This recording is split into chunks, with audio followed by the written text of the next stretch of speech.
सुप्रभात बच्चों।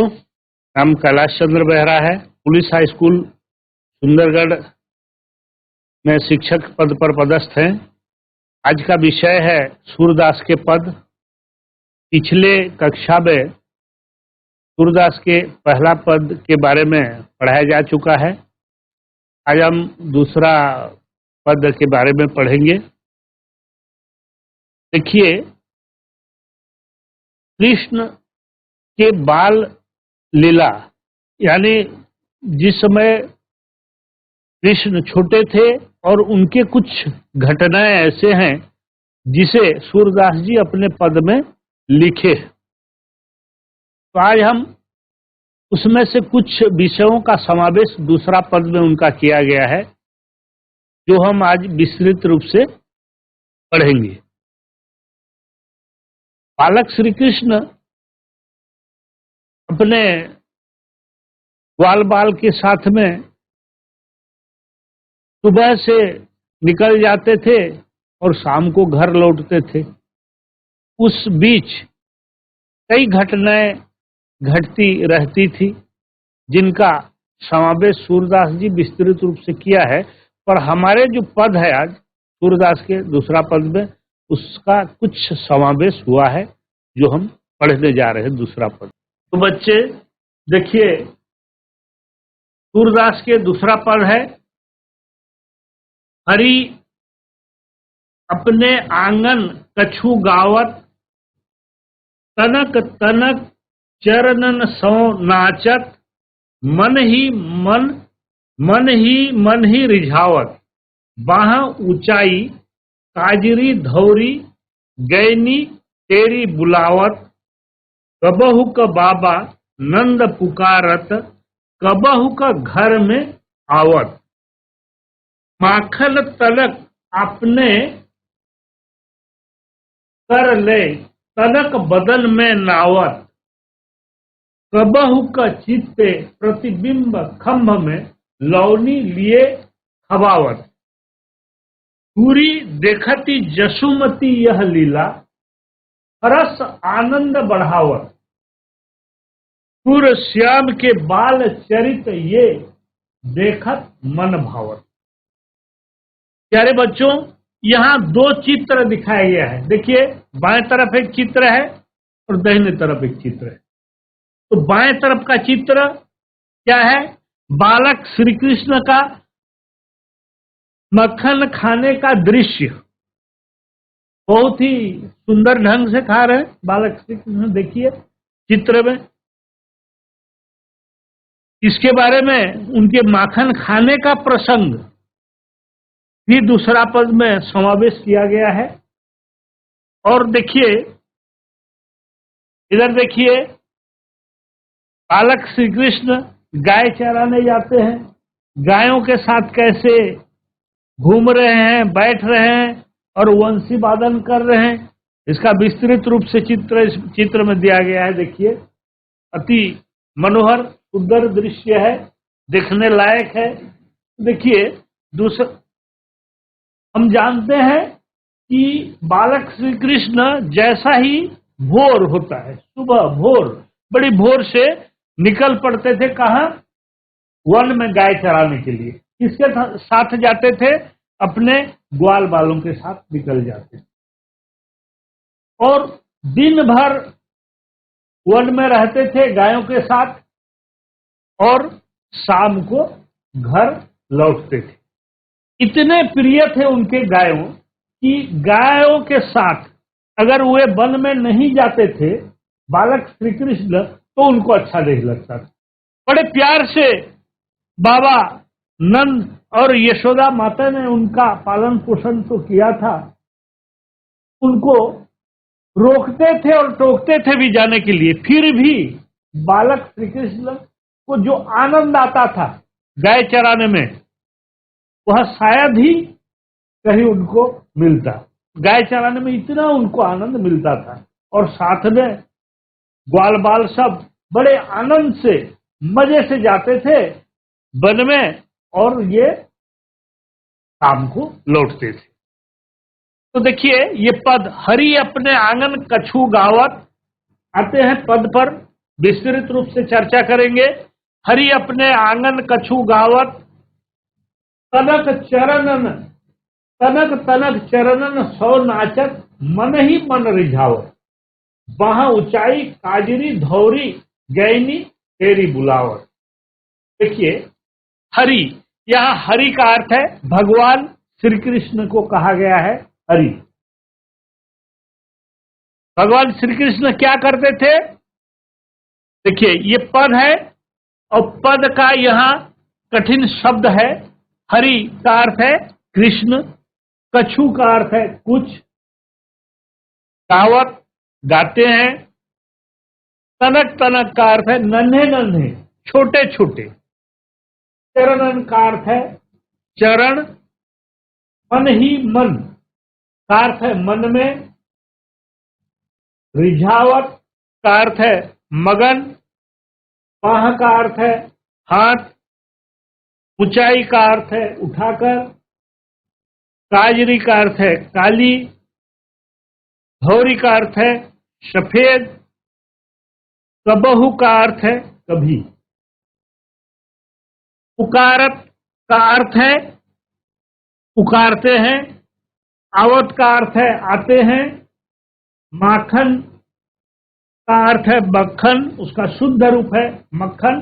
ये ब्रज भाषा में लिखा गया है, थोड़े सुनने में भी कठिन लगता है, तो इसका अर्थ जानने से निश्चित रूप से ये सहज हो जाएगा आप लोगों के लिए। माखन का अर्थ है मक्खन, तनक का अर्थ है कुछ, कर का अर्थ है हाथ, लौनी का अर्थ है मक्खन, लय का अर्थ है लेकर, बदन का अर्थ है मुंह, नावत का अर्थ है लगाते, खबावत का अर्थ है खिलाते हैं, पूरी का अर्थ है दूर, ये का अर्थ है लेकर, और बढ़ावत का अर्थ है बढ़ाना, भावत का अर्थ है अच्छा लगता है। तो आते हैं इस पद का भावार्थ पर, पद का अर्थ में आते हैं भावार्थ। देखिए, भगवान श्री कृष्ण का बाल लीला तो है, पर वे भगवान होते हुए भी मानव शरीर धारण किए थे, तो मानव जैसा कर्म भी, काम भी उनका मानव जैसा था। और जैसे बाकी बच्चे, हम लोग जानते हैं बच्चे कैसे खेलते हैं, बच्चे खेलते हैं, नाचते हैं, गाते हैं, छोटे नन्हे नन्हे बच्चे, बच्चों का जो हरकत है वो देखने लायक है। उसी प्रकार बालक श्री कृष्ण भी कभी भी अपने को भगवान के रूप में किसी को नहीं बताया है कि वैसा होने नहीं दिया है। साधारण बालक जैसा उनका व्यवहार। इस पद पर हम आते हैं भावार्थ में। भगवान कृष्ण अपने आंगन में खेल रहे हैं। भगवान श्री कृष्ण कहाँ खेल रहे हैं? अपने आंगन में। क्या करते हैं? वे कुछ गाते हैं। बच्चे जैसा गाते हैं। बच्चों का गाना सुनने में भी आनंद लगता है, तो कुछ गुनगुनाते हैं, गाते हैं, वे कुछ गाते हैं। नन्हे चरणों से नाचते हैं।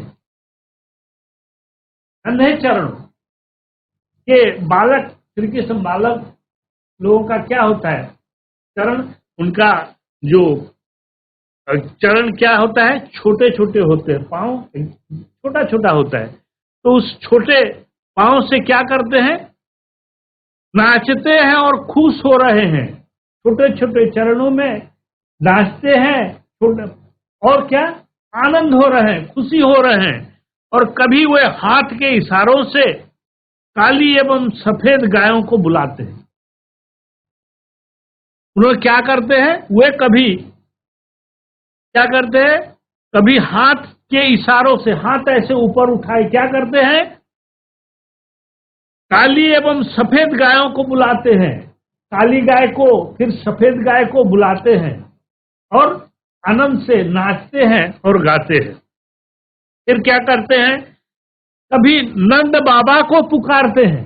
नंद बाबा अपने पिताजी है ना? नंद बाबा वे क्या है, नंद राजा को यहाँ नंद बाबा कहा गया है, नंद बाबा को पुकारते हैं। क्या करते हैं, कैसे पुकारते हैं, हाथ ऊपर करके पुकारते हैं नंद बाबा। नंद बाबा आइए मेरे तरफ देखिए, खुशी से झूम उठते हैं और नंद बाबा को भी पुकारते हैं। वे कभी घर के भीतर चले जाते हैं, नाचते नाचते गाते गाते घर के भीतर, घर के अंदर चले जाते हैं और क्या करते हैं, हाथ में माखन लेकर खाते हैं, घर से माखन ले आते हैं। उनके घर में तो पर्याप्त माखन था, है कि नहीं। हम जैसे पढ़े उनके घर में माखन, दूध, दही, माखन का कभी कमी नहीं होता था। तो घर से क्या ले आते थे, माखन ले आते थे और क्या करते थे, हाथ में माखन लेकर खाते थे। जो दृश्य पहले दिया गया था, आपको बताया गया है, तो उसमें कृष्ण कुछ खाते हैं और क्या करते हैं, कुछ तो खाने के बाद और माखन मुंह में क्या नहाते हैं, नहाते बने लगा देते हैं, मुंह में अपने मुंह से लगा देते हैं। और क्या करते हैं, कभी खंभे में अपने प्रतिबिंब को खिलाते हैं। देखो, हम अगर खड़े होंगे किसी खंभे या वैसा जगह के पास, तो हमारा प्रतिबिंब, प्रतिबिंब का अर्थ है हमारे परछाई, कहां पर आएगा, उस जगह पर आएगा। तो ठीक उसी प्रकार बालक श्री कृष्ण खंभे के सामने में जब खड़े होते हैं तो उनका प्रतिबिंब, उनका चित्र कहां जाता है, खंभे पर। तो उस खंभे में क्या करते हैं, कुछ तो स्वयं अपने हाथ में लेकर खाते हैं और कुछ उस प्रतिबिंब में जो अपना चित्र होता है उस प्रतिबिंब को खिलाते हैं। और ये जो बहुत खुशी से खिलाते हैं, स्वयं भी खुशी से खाते हैं और खुशी से प्रतिबिंब को भी खिलाते हैं। तो क्या होता है, माता यशोदा दूर से यह लीला, माता यशोदा दूर से यह लीला देखकर आनंदित होती है। माता यशोदा दूर से यह लीला देखकर आनंदित होती है। देखिए, बालक श्री कृष्ण का ऐसा हरकत, ऐसी जो करनी है, इसको देखकर क्या है, माता यशोदा आनंदित हो जाती है। अपना पुत्र का ऐसा काम देखकर वो बहुत ही खुशी। देखिए, नंद राजा और माता यशोदा बड़े प्यार से बालक श्री कृष्ण का पालन पोषण करते थे। तो उनका, बालक श्री कृष्ण का खुशी ही नंद राजा और माता यशोदा का खुशी था। इनका दुख उनके लिए बहुत बड़ा दुख था, इसलिए बालक श्री कृष्ण के मुंह से हमेशा हंसी और खुशी देखना चाहते थे। कौन, नंद राजा और माता यशोदा। तो इन्होंने क्या किया, बालक श्री कृष्ण का सभी काम जो करते थे, नाचते थे, गाते थे, लौनी खाते थे और कुछ प्रतिबिंब खिलाते थे, ये सब चित्र को देखकर, ये सब घटना को देखकर माता यशोदा दूर से देख रहे थे, नजदीक में नहीं थे। कहां थे, दूर में थे और देखकर बहुत ही आनंदित होते थे, खुशी से झूम उठते थे। मेरा लाल कैसा नाच रहा है, मेरा लाल कैसा गा रहा है, बहुत ही अच्छा है। निश्चित रूप से माता पिता को आनंद देने वाली बात है। तो ठीक उसी प्रकार माता यशोदा भी दूर से रहकर आनंद होती थी यह दृश्य देखकर। तो सूरदास कह रहे, देखिए सूरदास यहां कहते हैं कि जो बाल लीला, माता यशोदा जो बाल लीला कृष्ण का देख रही हैं, ये बाल लीला क्या है, जिसका किस्मत में रहता है, जिसका भाग्य में रहता है, मिलता है। बालक कृष्ण ये भगवान का अवतार है। तो द्वापर युग में भगवान का अवतार है कौन, बालक श्री कृष्ण। तो उनका लीला को देखना पुण्य की बात है, बहुत ही आनंद की बात है। ऐसा देखना किसी का मैंने ये परम सौभाग्य है इनका, जो भी देखता है। सूरदास जी कहते हैं कि अब बाल लीला बार बार देखने पर भी प्यारी लगती है, बहुत अच्छा लगता है, आनंद लगता है, और इससे मन तृप्त नहीं होता। जितना देखने से भी मन तृप्त नहीं होता। क्या लगता है? और कुछ देखते। बालक श्री कृष्ण का हरकत, उनका ये जो नाचना गाना और ये लौनी खाना खिलाना, गायों को बुलाना, ये सब बहुत खुशी की बात है, और इसको बार बार देखने से भी प्यारी लगती है और मन तृप्त नहीं होता, कुछ और देखने का मन करता है। देखिए, सभी पदों का पहला पद का भी हमने बताया है प्रश्नोत्तर आप लोगों को, दूसरा पद का भी प्रश्नोत्तर के बारे में बताया जाएगा, और आप लोग बड़े ध्यान से देखिए, और तैयारी भी आप लोगों को करना है, ताकि आगे चलकर आपका परीक्षाओं में भी इसका फायदा आप लोगों को मिल सकता है। पहला प्रश्न पर आते हैं।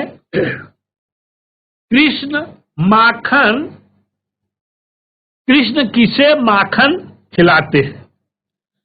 कृष्ण किसे माखन खिलाते हैं?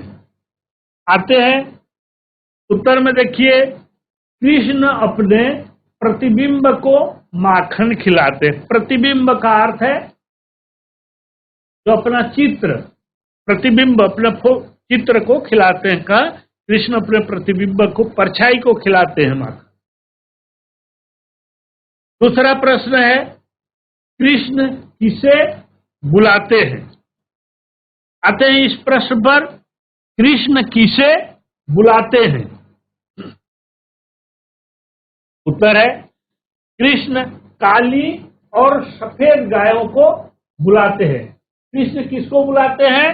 काले, देखिए यहां कृष्ण काली और सफेद गायों को बुलाते हैं। अच्छा, तीसरा प्रश्न है, कृष्ण खेलते समय क्या खाते हैं? कृष्ण खेलते समय क्या खाते हैं? उत्तर में होगा, कृष्ण खेलते समय मक्खन खाते हैं। कृष्ण खेलते समय मक्खन खाते हैं। अब आते हैं चौथा प्रश्न पर, कौन अपने आंगन में नाचते गाते हैं? कौन अपने आंगन में नाचते गाते हैं? इसका उत्तर होगा, देखिए, कृष्ण अपने आंगन में नाचते गाते हैं। कृष्ण अपने आंगन में नाचते गाते हैं। अब आते हैं पांचवा प्रश्न पर, यशोमती क्या देखकर हर्षित हो जाती हैं? यशोमती कृष्ण की बाल लीला को देखकर हर्षित हो जाती है। इस प्रकार यहां 5 प्रश्नों का उत्तर दिया गया है। इस प्रश्नों का उत्तर को आप बिल्कुल नोट करें, ध्यान दें और बार बार पढ़ें। निश्चित रूप से आपका फायदा होगा इसमें। प्यारे बच्चे, ये जो पद सूरदास का आपको पढ़ाया गया, ये बहुत ही आनंददायक है। सूरदास जी को तो जो आनंद मिलता था, पढ़ने में और पढ़ाने में भी ये आनंद है। अब लोग ये देखिए, हमारे धर्म पर आधारित है। बालक श्री कृष्ण जो द्वापर युग में भगवान के स्वरूप थे, उनके बारे में बताया गया है। इसको बहुत ध्यान से पढ़िए आप लोग, और इससे आनंद भी आप लोग ले सकते हैं। इसके अलावा आप लोग सूरदास के रचित अन्य गीतों को भी, अन्य गीतों का भी आप समावेश है सूरसागर में या अन्य ग्रंथों में, उसको भी आप पढ़ सकते हैं। विभिन्न भजन कीर्तन जहां भी होता है वहां भी कृष्ण भक्ति शाखा के कवियों द्वारा रचित जो पद्य है वो गाया जाता है। विशेष रूप से सूरदास का है। आपको एक उदाहरण भी मैं एक उदाहरण बताता हूं। मैया मोरी मैं नहीं माखन खायो, ये भी सूरदास का लिखित है। तो इससे क्या होता है, देखिए आप लोग ध्यान से अगर पढ़ेंगे निश्चित रूप से आप लोगों को आनंद लगेगा और पढ़ने का दिल करेगा।